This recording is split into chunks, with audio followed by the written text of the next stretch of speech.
সবর বাংলা জানেন তো কি? ধৈর্য। ধৈর্য এমন একটা গাছ যে গাছের চারিদিকে কাটা, কিন্তু ফলটা মিষ্টি সুস্বাদু। এই সুস্বাদু ফল খেতে হলে এই কাটাগুলো সহ্য করতে হবে। ধৈর্য। ছোট্ট ছেলে মেয়েদেরকে ননির পুতুল করে গড়ে তুলবেন না, খবরদার। ওদেরকে কষ্ট সহিষ্ণু করে গড়ে তুলবেন।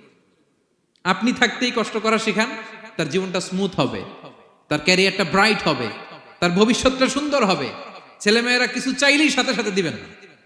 অনেক বাবা মা আছে এত আদর করে, এত বেশি আহ্লাদ করে, যা চায় তাই দেয়, পরে হিতে বিপরীত হয়, ঠিক কিনা?